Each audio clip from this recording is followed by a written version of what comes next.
एक समय की बात है। एक गांव में बहुत बड़ा पुराना बड़ा सा घर था। पूरे गांव में वह घर भूतिया खंडहर के नाम से जाना जाता था। कोई भी गांव वाला उसके आगे से निकलने में बहुत डरता था। आधी रात होते ही उस घर से डरावनी डरावनी आवाजें आने लगती थी। एक दिन रमेश नाम का लड़का शहर से अपने भाई के घर गांव आता है। रमेश वहां से गुजर रहा होता है। अरे रमेश, कहाँ जा रहा है? जरा बात तो सुन। मैं इतने बड़े घर में अकेली रहती हूँ। तुम आ जाओ, हम मिलकर रहेंगे, बहुत मजा आएगा। अरे नहीं, ये तो चुड़ैल है। ये यहाँ कैसे आ गई? भागो रे भागो! हाय मम्मी, बचा लो! अरे रुक, जाता कहाँ है? मैं बहुत दिन से भूखी हूँ। अरे मर गया! अरे मर गया! बचाओ, कोई तो बचाओ!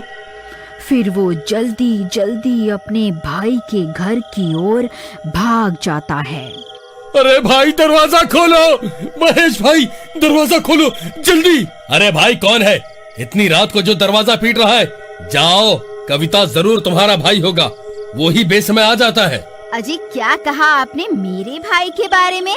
जरा अपनी आंखों का इलाज करवाओ। ये मेरा नहीं, आपके भाई साहब पधारे हैं। बड़े आए। अरे पागल औरत, वो शहर से बहुत सारी सोने की गिन्नियां लाया है ताकि यहाँ मेरे पास संभाल कर रख सके। क्या कह रहे हो जी? तो ऐसा बोलो ना कि लक्ष्मी जी पधारी है। मैं अभी आई लक्ष्मी जी। फिर वो दरवाजा खोलती है तो रमेश डरा हुआ खड़ा होता है। अरे भैया, आपका गांव तो बहुत डरावना है। यहाँ आते ही ऐसा स्वागत होता है क्या? पर हुआ क्या? इतने घबराए हुए क्यों हो? क्या बताऊं भैया, यहाँ भूतों का वास है क्या? मैं तो घर की ओर ही आ रहा था, लेकिन जिस रास्ते से आ रहा था वहाँ पर एक बड़ा सा घर था, और जैसे ही मैं उसके आगे से निकलने लगा वहाँ मुझे चुड़ैल दिखाई दी। वो मुझे बुलाने लगी। क्या कह रहे हो भाई? तुम्हें वहाँ से नहीं आना चाहिए था। वहाँ से जो भी निकलता है वो गायब हो जाता है। नहीं भैया, मैं वहाँ रुका ही नहीं। जैसे ही चुड़ैल दिखी मैं तो वहाँ से 9-2-11 हो लिया। अब सब ठीक है, तुम घबराओ नहीं। हम कल ही जाकर इन गिन्नियों को किसी सुरक्षित जगह पर दबा देंगे। फिर अगले दिन सुबह होने पर चलिए अब इन सारी सोने की गिन्नियों को सही जगह ठिकाना लगा दें, जहाँ ये सुरक्षित रहें। फिर दोनों भाई उन सारी गिन्नियों को लेकर घर से निकल जाते हैं। देखो भाई, रास्ते में वही खंडहर आएगा, तुम डरना मत और चौकन्ने रहना। जहाँ हमें जाना है वो रास्ता वहीं से होकर आता है और कोई दूसरा रास्ता नहीं है। नहीं भैया, मैं नहीं जाऊंगा। भाई, कुछ नहीं होगा।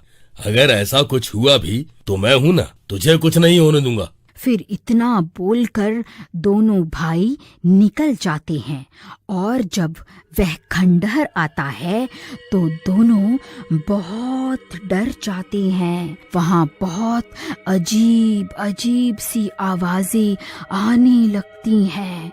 भैया, मुझे तो डर लग रहा है। कौन हो तुम दोनों?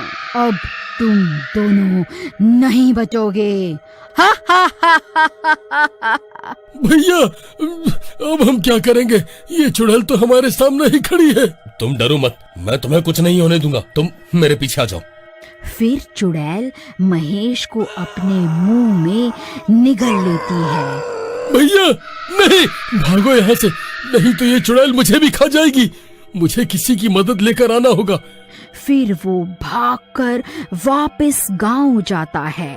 भाभी, दरवाजा खोलिए भाभी। अरे रमेश, तुम वापस भी आ गए? तुम्हारे भैया कहाँ हैं? नहीं भाभी, बहुत बड़ी गड़बड़ हो गई। वो खंडहर वाली चुड़ैल भैया को साबुत ही निगल गई। क्या? ये तुम क्या कह रहे हो?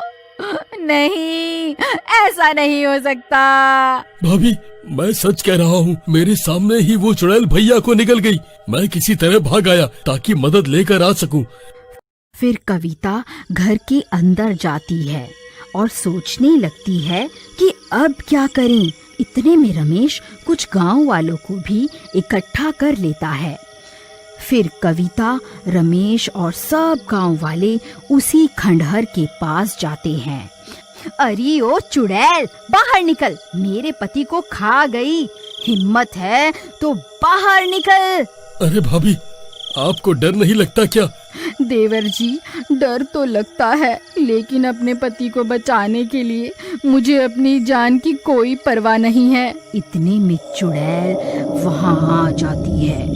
सब गांव वाले बहुत डर जाते हैं। आई मम्मी, मचा लो, अभी तो मेरी शादी भी नहीं हुई। अरे कविता बहन, आपके तो पति के पेट में है, आप भी अंदर चली जाओ। दोनों साथ में खुशी खुशी अंदर रहना, मजे करना। मैं मरना नहीं चाहता। भाभी जी नमस्ते, मैं जा रहा हूँ। ये तो बहुत खतरनाक दिखती है, भागो रे यहाँ से, अपनी जान बचाओ। बेकार में इनके साथ आ गए। डरपोक कहीं का, चल भाग यहाँ से। फिर सब गांव वाले डर के मारे वहां से भाग जाते हैं। अरे रुको डरपोक गांव वालों, कहाँ भाग रहे हो? ए चुड़ैल, उन्हें छोड़, इधर देख, मैं यहीं खड़ी हूँ।